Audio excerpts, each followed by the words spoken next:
Mighty name we are. This evening I want us to cry unto God to have mercy. It's difficult.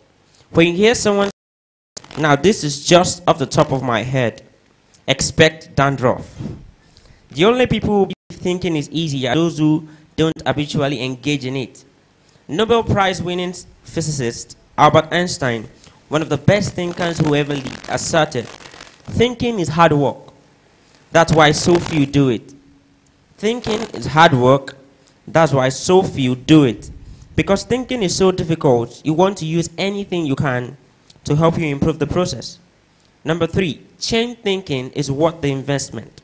Change thinking is worth the investment. Author Napoleon Hill observed, more gold has been mined from the thoughts of man than has ever been taken from the earth. More gold has been mined from the thoughts of man than has ever been taken from the earth. When you take the time to learn how to change your thinking, you are investing in yourself. Gold mines tap out. Stock markets crash. Real estate investment can go soar. But a human mind with the ability to work is like a diamond mine that never runs out. It's priceless. How to become a better thinker? Do you want to master the process of good thinking? Do you want to be a better thinker tomorrow than you are today? Engage in an ongoing process that improves your thinking. I recommend you do the following. 1. Expose yourself to good input.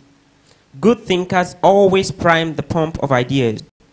They always look for things to get the thinking process started, because what you put in always impacts what comes out. Read books, review trade magazines, listen to tapes, and spend time with good thinkers.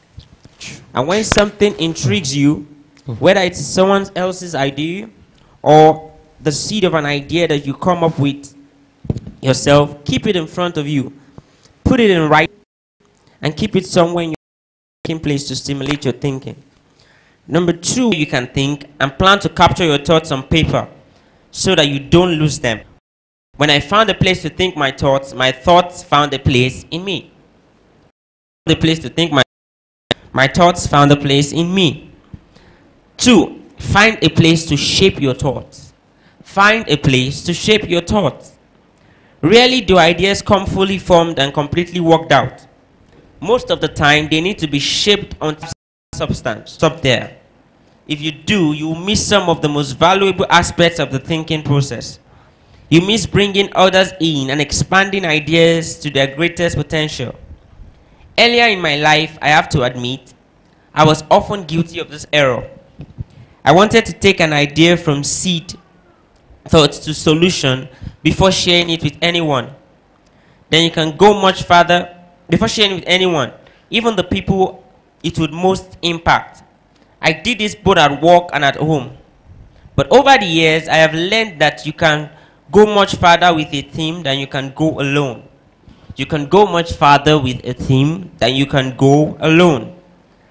I found a kind of formula that can help you to stretch your thoughts. It says, the right thought plus the right people in the right environment at the right time for the right reason equals the right result. The right thought plus the right people in the right environment at the right time for the right reason equals the right result. The combination is hard to beat. Like every person, every thought has the potential to become something great. When you find a place to stretch your thoughts, you find that potential. 4. Find a place to land your thoughts. Find a place to land your thoughts. We're discussing putting yourself in the right place to think. Author C.D. Jackson observes that great ideas need landing gear as well as wings. Any idea that remains only an idea doesn't make a great impact. The real power of an idea comes when it goes from abstraction to application. When it goes from abstraction to application. Think about Einstein's theory of relativity. When he published his theories in 1905 and 1916, they were merely profound ideas. Their real power came with the development of the nuclear reactor in 1942 and the nuclear bomb in 1945.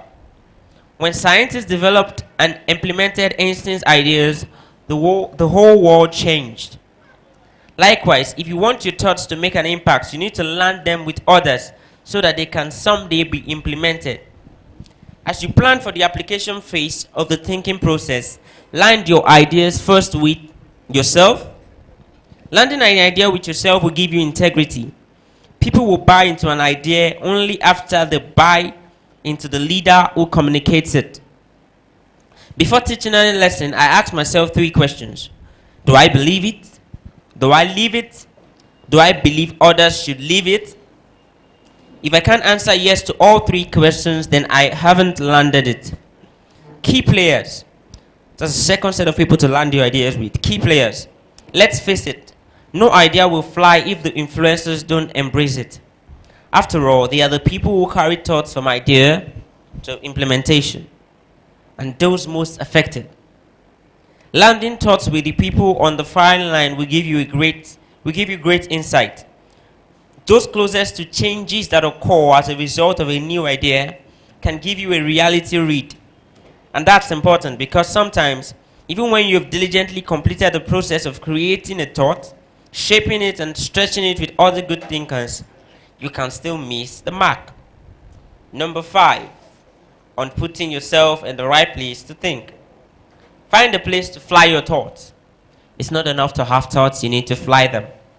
French philosopher Henri Louis Bergson, who won the Nobel Prize in Literature in 1927, asserted that a person should think like a man of action and act like a man of thought.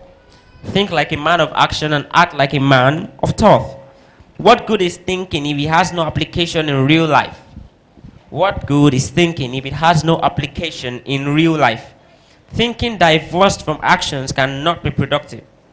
Learning how to master the process of thinking well leads you to productive thinking. If you can develop the discipline of good thinking and turn it into a lifetime habit, then you will be successful and productive all of your life. Once you have created, shaped, stretched, and landed your thoughts, then flying them can be fun and easy. Portrait of a good thinker. Portrait of a good thinker. You often hear someone say that a colleague or friend is a good thinker, but that phrase means something different to everyone. To one person, it may mean having a high IQ, while to another, it could mean knowing a bunch of trivia or being able to figure out wood unit when reading a mystery novel. I believe that good thinking isn't just one thing. It consists of several specific thinking skills. Becoming a good thinker means developing those skills to the best of your ability. It doesn't matter whether you're born rich or poor. It doesn't matter if you have a 3rd grade education or possess a PhD. It doesn't matter if you suffer from multiple disabilities or you're the picture of health. No matter what your circumstances may be, you can learn to be a good thinker.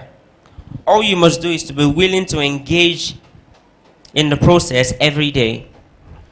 In Built to Last, Jim Collins and Jerry Porras describe what it means to be a visionary company, the kind of company that epitomizes the pinnacle of American business.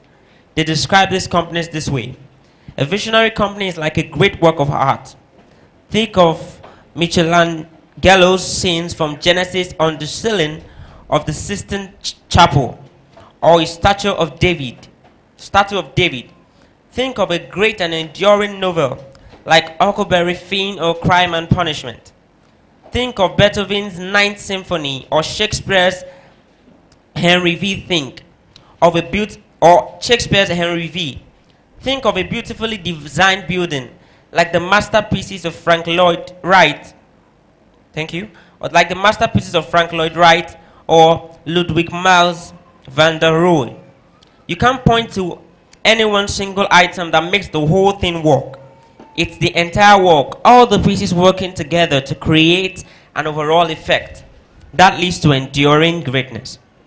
Good thinking is similar. You need all the thinking pieces to become the kind of person who can achieve great things.